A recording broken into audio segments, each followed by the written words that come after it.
जय महाराष्ट्र मित्रांनो, तुम्हाला बँकेत जॉब पाहिजेला आहे तर एवढ्या सगळ्या बँकांतर्फे स्पेशालिस्ट ऑफिसर स्केल 1 यासाठी भरती निघाली आहे. 2 दिवसापूर्वी आपण व्हिडिओ टाकला होता. ग्रॅज्युएशन बेसिसवर 6,715 जागांसाठी प्रोबेशनर ऑफिसरची भरती निघाली आहे. एक तर तुम्ही तिथे अप्लाय करू शकताय प्रोबेशनरी ऑफिसर, आणि जर तुम्हाला पाहिजे असेल तर ही स्पेशलिस्ट ऑफिसरची भरती आहे.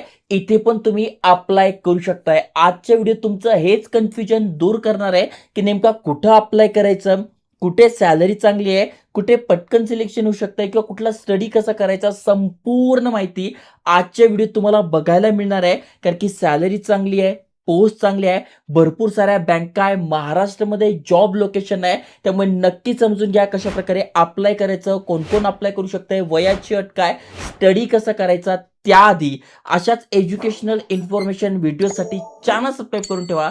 चला तर बघूया डिटेलमध्ये.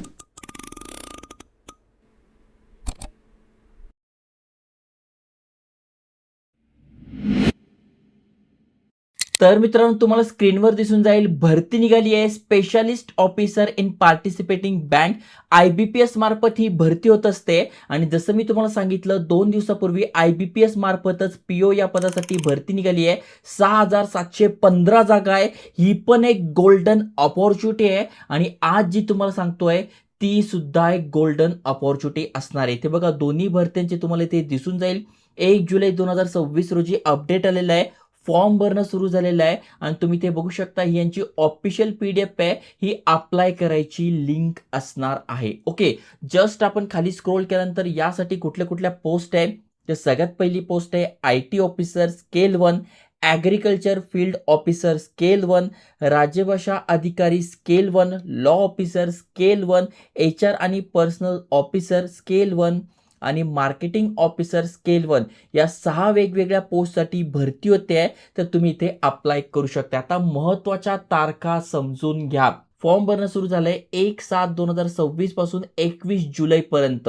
आणि काल जी भरती निघाली होती त्यासाठी पण 21 तारखेपर्यंतच आपण अप्लाय करू शकतो. ओके, हे सगळी माहिती समजली. सिलेक्शन प्रोसेस कसं होणार आहे तर प्रिलिमरी, मेन्स आणि इंटरव्ह्यू असं आपलं इथे सिलेक्शन होतं. मग प्रिलिमरी कधी असणार आहे तर आपली प्रिलिमरी असणार आहे ऑगस्टमध्ये. तुम्ही ते बघू शकताय ऑगस्टमध्ये. जुलैमध्ये आपण फॉर्म भरतो, ऑगस्टमध्ये आपली प्रिलिमरी एक्झाम होते. 1 महिना आपल्याला मिळतोय. त्यानंतर नोव्हेंबरमध्ये आपली मेन्स होते. म्हणजे ऑगस्ट झाल्यानंतर तुम्ही बघू शकता सप्टेंबर, ऑक्टोबर, नोव्हेंबर, म्हणजे जवळपास 2.5 ते 3 महिने तुम्हाला इथे मिळत आहे मेन्सची एक्झाम करण्यासाठी. पाहिजे तर मी तुम्हाला इथे बुक टॅग करून देईल, तिथून तुम्ही तुमचा स्टडी सुरू करू शकताय. ओके, तर प्रिलिमरी मेन्स कळलं आणि त्यानंतर तुमचा इंटरव्ह्यू होतो, जो की नोव्हेंबर डिसेंबरमध्ये असणार आहे. आणि जानेवारीमध्ये तुम्ही तुमचा ड्रीम जॉब, जो की एवढ्या मोठ्या बँका आहे त्यामध्ये तुम्ही जॉबला लागलेले असाल. पण तयारी चांगली करायची आहे आणि कशी करायची ते पण मी तुम्हाला आजच्या व्हिडिओ सांगतोय. तुम्ही ते बघा, टोटल 59 पानी PDF आहे. समजायला खूप अवघड आहे, पण अगदी थोडक्यामध्ये आणि सोप्या भाषेत तुम्हाला समजून सांगतोय. जस्ट तुम्हाला खाली स्क्रोल करायचं आहे.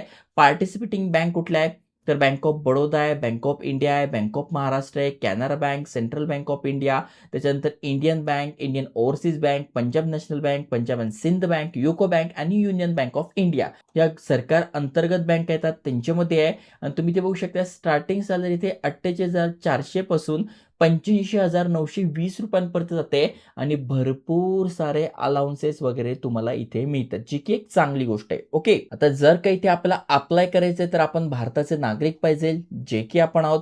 त्यानंतर आपलं जे वय आहे ते 20 ते 30 दरम्यान पाहिजे. जर का तुम्ही ओपन कॅटेगरीत नसाल, म्हणजे तुमचं वय 2/7/1996 ते 1/7/2006 या दरम्यान झालेलं पाहिजे. पण तुम्ही जर कॅटेगरीत नसाल, जसं की SC/ST मधून असाल तर 5 वर्षाची सूट आहे. OBC नॉन क्रिमिनल आहात तर 3 वर्षे सूट आहे. PWBD कॅन्डिडेट तुम्ही आहात तर तुमच्यासाठी 10 वर्षे सूट आहे. एक्स सर्व्हिसमॅन वगैरे तुम्ही आहात तर तुमच्यासाठी 5 वर्षे सूट आहे. तर जे या कॅटेगरीतले आहेत त्यांना वयामध्ये सूट दिली आहे. ओके, अजून खाली स्क्रोल केल्यानंतर यामध्ये डिटेलमध्ये माहिती दिलेली आहे. त्यानंतर आपण बघू पोस्टनुसार कोणासाठी किती जागा. जसं की बघा, SC साठी तुम्ही बघू शकताय 28 जागा, म्हणजे ॲग्रिकल्चर फील्ड ऑफिसर यासाठी तुम्ही अप्लाय करताय.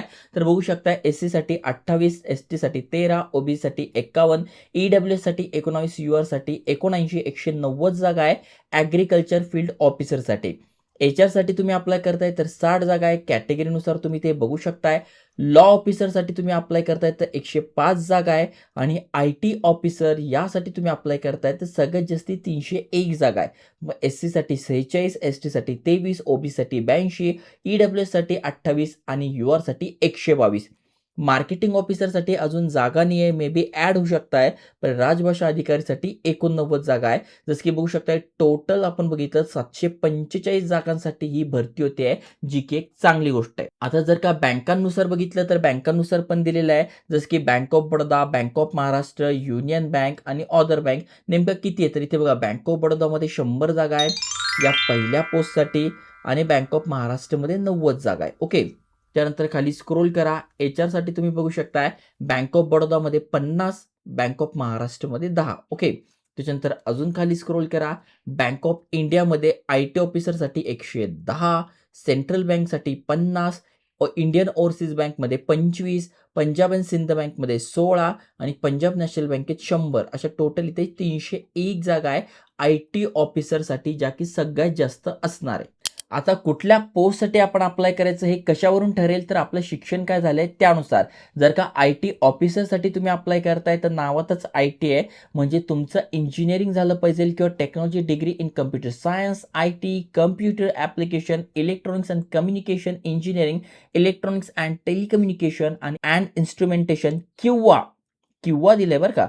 म्हणजे एक तर तुमचं हे पाहिजे किंवा post graduate degree in computer science, IT, computer application, electronics and communication engineering, electronics and telecommunication, electronics and instrumentation, graduate having pass. Okay.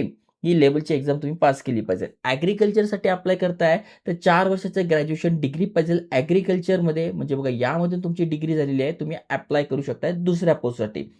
यासाठी अप्लाय करताय तर post graduation in Hindi with इंग्रजी as a subject at the graduation or degree level. म्हणजे हिंदी आणि इंग्रजी हा तुमचा subject असेल ग्रॅज्युएशन लेवलवर किंवा पोस्ट ग्रॅज्युएशन झालेलं आहे, तुम्ही अप्लाय करू शकता. Graduate degree in Sanskrit with English or Hindi as a subject in graduation level तरी चालणार आहे. ते बघा ऑर दिलेलं आहे. ओके. लॉ ऑफिसरसाठी तुमचं बॅचलर डिग्री पाहिजे, लॉमध्ये चालतंय. HR साठी तुम्ही अप्लाय करताय तर बघू शकताय graduate or full time post graduate degree or full time diploma in personal management HR या रिलेटेड झालंय, अप्लाय करू शकताय. आणि मार्केटिंग ऑफिसर्ससाठी जे की अजून व्हॅकन्सी आल्या नाही आहे, पण ग्रॅज्युएट लेवल फुल टाइम MMS झालेला आहे, MBA झालेला आहे, अप्लाय करू शकताय. आता सगळ्यात महत्त्वाचं म्हणजे ॲप्लिकेशन फी किती असणार तर ₹850 ॲप्लिकेशन फी आहे जनरल OBCसाठी आणि ₹175 candidate belong to SC, ST आणि PWD कॅटेगरी. ओके. सिलेक्शन कसं होणार आहे तर प्रिलिमिनरी एक्झाम, मेन एक्झाम आणि इंटरव्ह्यू त्यानंतर तुम्ही बँकेत जॉईन व्हाल. आता यासाठी सिलेबस काय तर तुम्ही बघू शकता IT officer, agriculture field officer, HR personal officer आणि मार्केटिंग ऑफिसर यासाठी तुम्ही बघू शकता सिलेबस असणार आहे. इंग्लिश लँग्वेज बुक मी इथे टॅग करून देतोय.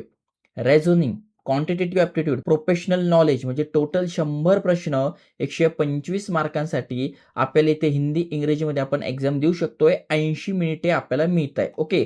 जर का तुम्ही या पोस्टसाठी अप्लाय करता आहात प्रिलिमिनरी.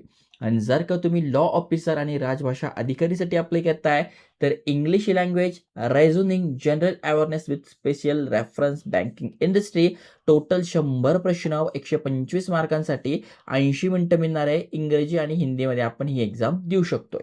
तुम्हाला पाहिजेल असेल तर याचा पण सिलेबस मी इथे डिस्क्रिप्शनमध्ये किंवा तुम्हाला बुक टॅग करून देईल. तिथून तुम्ही तुमचा स्टडी सुरू करू शकताय. तर चांगली अपॉर्च्युनिटी आहे. अप्लाय करणं सुरू झालंय. जस्ट तुम्हाला न्यू रजिस्ट्रेशन करायचं आहे किंवा ऑलरेडी अकाउंट असेल तर लॉग इन करायचं आहे. नवीन असाल तर इथे तुम्हाला ही सगळी माहिती भरून घ्यायची आहे. जसं की तुमचं नाव, आडनाव, तुमचा ॲड्रेस, त्याच्यानंतर तुम्ही नाव चेंज वगैरे केलं आहे का ती माहिती, ईमेल ॲड्रेस कन्फर्म करून घ्यायचा आहे, मोबाईल नंबर कन्फर्म करून घ्यायचा आहे. 10वीचं जे सर्टिफिकेट आहे त्यानुसारच तुम्हाला तुमचं नाव टाकायचं आहे. तुमची माहिती भरल्यानंतर ते व्हेरिफिकेशन करून घ्यायचं आहे. फोटो आणि सिग्नेचर अपलोड करायचं आहे. डिटेल्स टाकायचं आहे म्हणजे तुमचे 10वी, 12वी, ग्रॅज्युएशन जे पण झालंय, किती मार्क पडले, कुठून केलंय ती माहिती. त्यानंतर तो फॉर्म प्रिव्ह्यू करून घ्यायचा आहे, कारण की काही स्पेलिंग वगैरे चुकलं तर करेक्शन करावं लागतात. ओके. त्यामुळे आत्ता चेक करून घ्या. त्यानंतर तुम्हाला अपलोड करायचे तुमचे डॉक्युमेंट आणि पेमेंट करून तुमचा हा फॉर्म भरला जाणार आहे. तर चांगलं अपडेट आहे. महत्त्वाचं म्हणजे तुम्ही इथेही अप्लाय करा आणि जर का तुमचं कन्फ्युजन असेल इथे अप्लाय करू म्हणजे प्रोबेशनरी ऑफिसरसाठी करू की यासाठी अप्लाय करू, तर तुम्ही काय करा, इथे जास्ती जागा आहे. तर तुमचं डिसिजन इथे 6,715 जागा आहे आणि यासाठी तुम्ही बघू शकताय जवळपास 700 जागा आहे. तर तुमच्यावर आहे, जे तुमचं शिक्षण झालंय त्यानुसार तुम्ही अप्लाय करू शकताय. त्यामुळे चांगलं अपडेट आहे, भरपूर साऱ्या व्हॅकन्सीज आणतोय. नक्की चॅनल सबस्क्राईब करा, मित्रांसोबत शेअर करा. जय हिंद, जय महाराष्ट्र.